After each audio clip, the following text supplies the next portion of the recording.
Right, guys, I thought this might be handy for beginners, for multipliers, or even guys who are experienced casters. Practicing casting over sea can be very frustrating reeling in because you're reeling a very long way. You don't get that many casts in really. So what I'm doing now, when I'm practicing casting over sea, I'm just using a slower reel. So I've got an Abu Chrome Rocket here, and there's 6-pin brake blocks. So I'm using full 6 brake blocks on it, and the mag, and the end tension screwed down to the minimum. Now it's not screwed down tight, it's very sort of, there's no play at all. It doesn't go far at all. For me it's maybe going 120, 130 yards maybe at maximum. So I get much more casts in. I've no crack offs to fix. I can try loads of different things.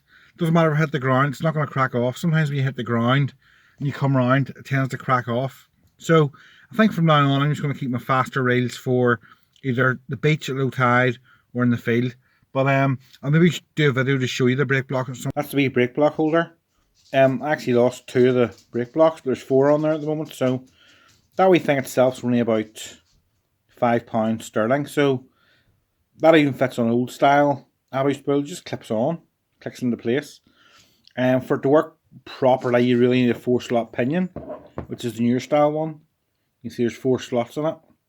The older style 2-slot pinions, they will work with this occasionally, but sometimes they'll slip, so you're better getting both. But a lot of the newer reels have the 4 slots, but to buy that on its own is about £12-13, maybe a bit more.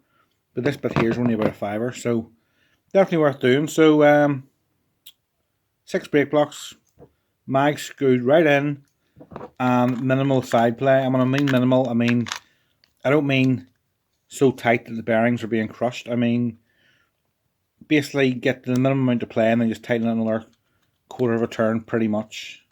That's how we look here quickly. So usually you want a wee tiny bit of play. You can hear that there. So what I do is just do it so I can barely feel it and then just do another wee tweak. Now if you have that too tight you will wear out the bearings, but it definitely helps to slow it down a bit. So give it a go, guys. As you can see here in the video, didn't go far at all. I didn't even have to thumb it down at the end. There's enough braking so it only overruns a wee bit and you just pull it out, no problem. So definitely if you're a beginner and you have a new Abu, keep those 6 brake blocks in for the meantime, because it's, you know, just to get used to the rail, used to cast, get a smooth style. Once you get more used to it, you can take 2 out, then another 2 out, then maybe just cast with 1 brake block for fishing, or if you want to do a casting rail, put a mag in it. So have a look here, you can see it doesn't go that far at all, nice and safe.